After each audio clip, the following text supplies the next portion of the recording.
Howdy, howdy, howdy. Finished up my newest set of, what do you call them? Modifications to Mike's hand trommel here. And I've also done a couple other ones in the past. But we're going to ignore the battery operated one today that usually just hangs on right here, and you pull this comes off and you put a motor on there and it runs the whole thing by itself. And we'll go over some of the other modifications I made. A couple of them are be obvious, and then there's one that's not on there. But I have a spray bar here that's removable because I've had this extra T right here. And basically you just take this T and with the added on extras here, these little extra pieces of inserts, I think you change the long piece here you shave like a ½ inch off, and it ends up being about the same length, give or take. You still got a little bit of play. You just cut the axle down a little bit and you can make up for any differences you got there. Before I fire that wash bar up, I'll show you a couple of little things I got here. Just to make things easier for me, I bolted the hopper to the outside, or screwed the hopper to the outside here. You can see where I put the screws in it right there. Pretty simple, and cut it down. A little bit easier to do than getting on the inside, because you put on the inside, and if you use machine screws on the inside, there's not much room to play with there at all. I think like 2 inches tops, maybe even less than that. I think this side gets a little bit off. Here, same thing, screws on top. Come down here. I still went with 2 tumbler bars in that. I kind of like that for larger rocks where I'm out at. We got bigger rocks and they just kind of slide as much. They won't tumble as much. If you get smaller things, you know, like golf ball size and such, works pretty good, but not in this case. This end is open. The other end, let's wrap around there. You can't see. Oh yeah. That end is pinch closed. Let's use a heat gun to pinch that close.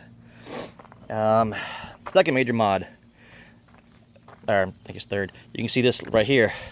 It's a bucket top you can buy at Home Depot, and just kind of slice it out to that first ridge, cut it open there, and then kind of put it in there, and just kind of hammered it around there. And what this does for you, you got a nice tight seal there. Problem I had with this one and the one prior is that you'd have a lot of dirt leaking out between that bucket there, where the feed chute comes in the bucket, even at different angles, because I'll throw 3 or 4 shovelfuls in there and then crank it over and let it dump all that out. But then you get all this leakage down here. I don't feel like shoveling twice what I already shoveled once. These screws here just to hold these 2 pieces of the feed hopper in place. So that little lip there saves a lot of issues there. It makes it a little tighter on the turning. Obviously it's not going to spin by itself if it gets there, but it still works pretty good overall. Then you can see like I have the wire inside the bucket as opposed to outside, so we get a little bit better tumbling action down in there. Sorry, finger in the way. So you get better tumbling action, and you got to make sure I need to bend it down a little bit yet, so the rocks don't get underneath there. 2 tumbler bars, that thing, accessory point, really what that is.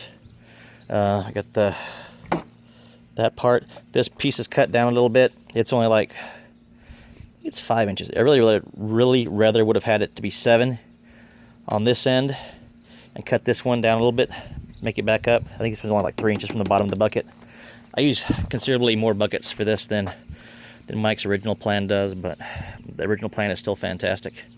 Leg size, I went with these are 27 on this end. He calls that the front, I call it the dump end. So 27-inch legs there, 32-inch legs on the hopper side.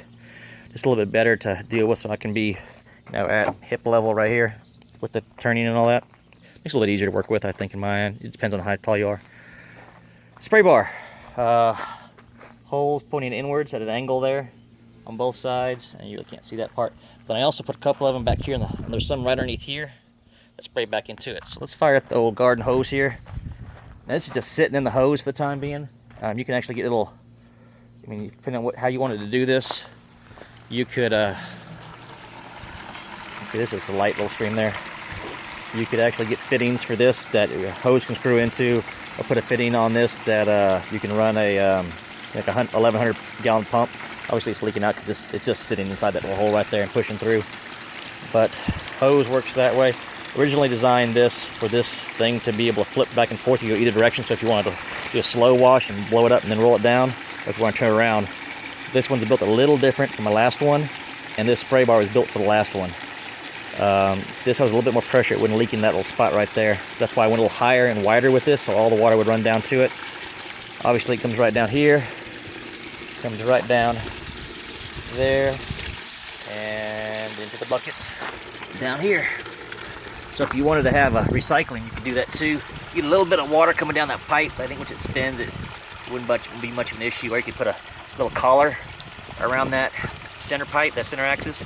You wouldn't lose this water here if you were going to go out in the field and do it. Obviously, this is here to handle the different speeds of water. Give me a moment, let me turn this off. And I'll show you one other little modification that I kind of like that I did today. And like this, and this pops, get the hose out of there. Just a moment, folks. Now the hose, see these little caps here, these little, how do they call them? I guess the ridged ones. They fit right inside these 1-inch tees right there perfectly. I found these at Home Depot. Lowe's doesn't carry them.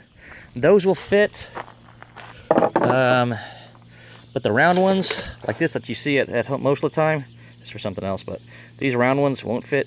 Don't mind the the yellow paint on my finger. That's not jaundice. But that's good for that. Now my little accessory that I built today too that I really come in handy, that bugs me a lot about when I'm using one of these. And here's the shovel. You've got to have the shovel. Well, if you're gonna have a shovel, you need some place to put it. You can't really rest it inside of here, because if you're turning it when you get something in there, obviously it's in the way. So what I did here was take a little, these are all 3/4 inch, by the way. 3/4 inch fence pretty good inside a 1-inch. Take a 3/4 inch T and then put an elbow on the end down there. I capped it because I want it to be able to sit down like this. Just put it in there and it hits in that corner, so it won't just rotate out of the way, or it won't rotate where you don't need it to be. It's just awesome 3/4 inches pieces that I had laying around. And when you make this critter, make sure you don't put this part, the knobbed raised part, down. Make sure you have a nice smooth edge like that. Woo, nice smooth edge. Sits right in there like that. And then you got some place to put your shovel, because where I dig at, there ain't no damn trees. But that's it. Just a couple little modifications here and there. Ignore those couplings. That was me just recycling some pipe I had laying around. There's really not a lot of changes as far as overall structure, besides adding this here to give you some accessory points, and then adding on that collar there to keep from dumping stuff. I just tried it out a while ago, and with the collar and without, and it makes a huge difference. I mean, I had no spillage with the collar on there at all. So there we go.